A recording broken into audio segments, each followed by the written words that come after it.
This video is brought to you by Miniature Market. Thousands of board games, miniatures, and paints, discount prices at miniaturemarket.com.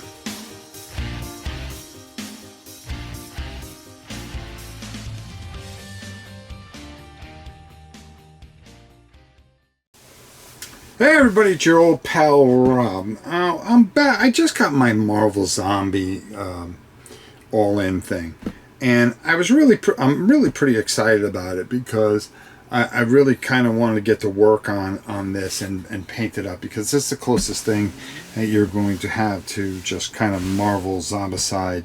And well, it is Marvel Zombicide, but the thing that I really liked about it was I was really excited because I do have that giant Galactus. So what I was waiting for was getting my hands on the Fantastic Four, because with the Galactus you can actually play with the Galactus, and as a matter of fact I actually have the little box that comes with it, because with the big fella here you also get you could play it as him just devouring the planet, which is cool. Okay, as you can see here, he'll do certain things that way, or you can play him as the Zombicide Galactus, which doesn't make sense because Galactus can't be zombified, but you know, that's neither here nor there.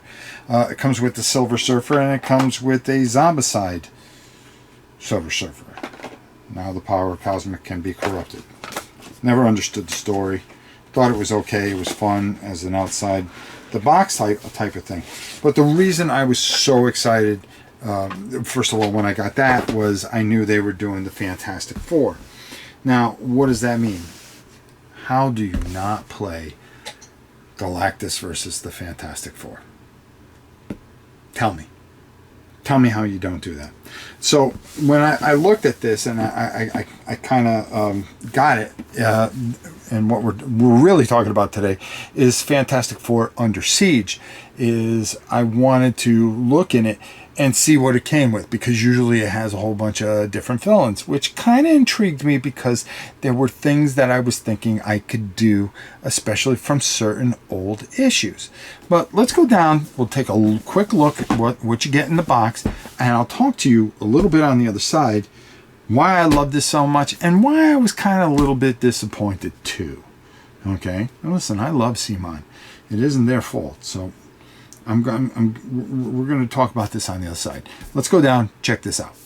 Now the neat thing about this is, of course, you get the Fantastic Four, you get some additional Baxter building tiles, which is really kind of cool, because now you know you can fight in the Baxter building and there's just nothing's going right. Nothing's going right. Look at that. I mean, how glorious is that? Oh, what's that? Is that Galactus's arm? Better not be. Okay, just really cool kind of thing that can go on here.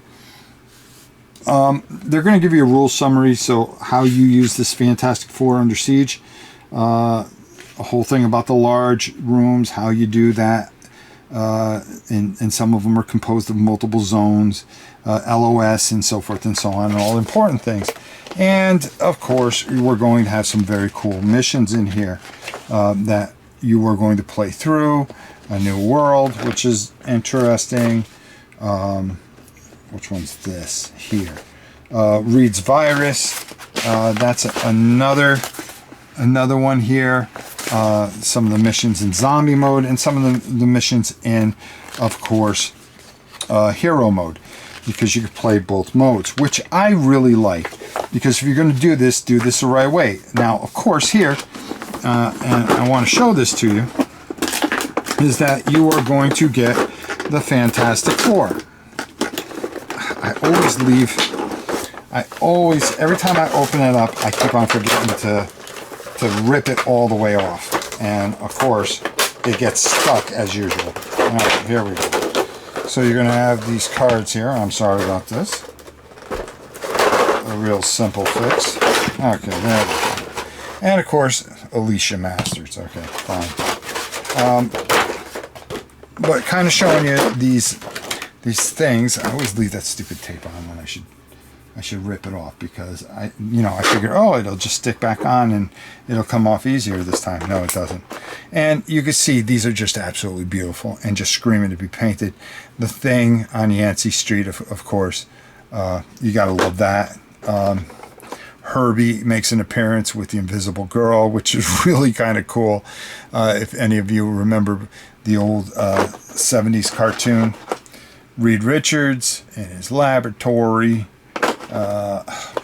Johnny Storm, Flame On, and why they make this guy in in villain mode, but I mean not zombie mode is yeah, that's right, the Super Skrull. Now, why didn't you do that with Doctor Doom? That was a big question that I had in my head. And then of course you have the zombie versions, which are just really kind of different and so good, so good. There's Namor, Black Bolt, Super Skrull. But this is the guy that if you were going to keep as just a regular villain, it should have been Doctor Doom. Because if anybody remembers, in the early Fantastic Four, Reed was corrupted by the Overlord, and Doctor Doom actually took over and led the Fantastic Four.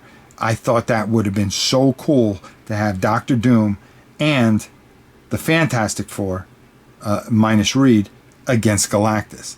Now that's something I want to fight out.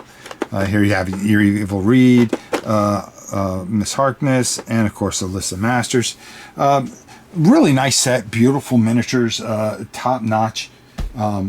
Really everything that you can want.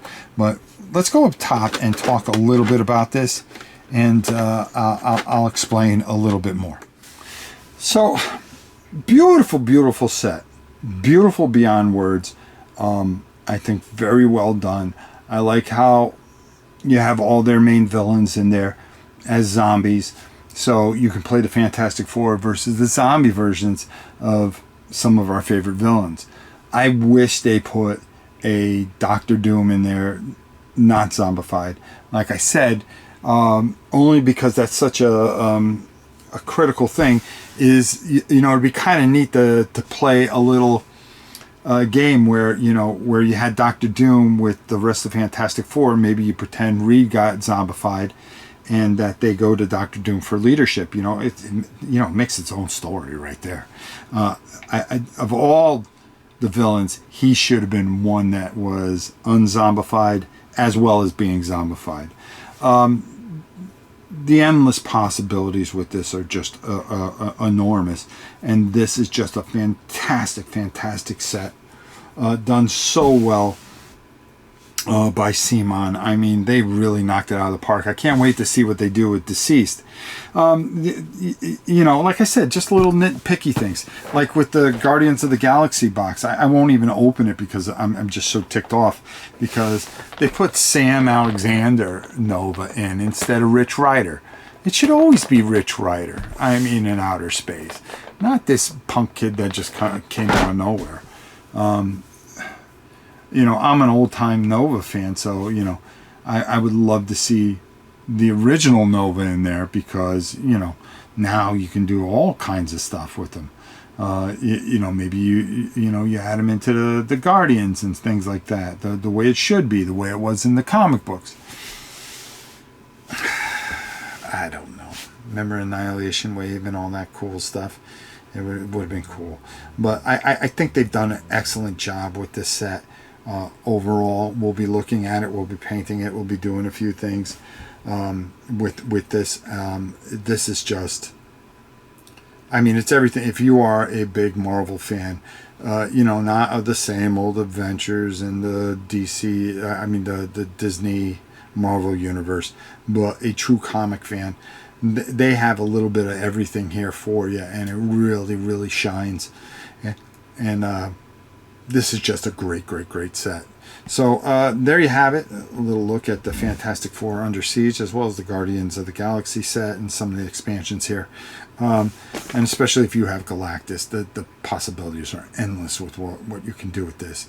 Because you could fight them, the Zombicide one as the normal heroes, or you could fight the normal one as the zombies, or you could just fight the heroes against the normal Galactus. That's a challenge into itself.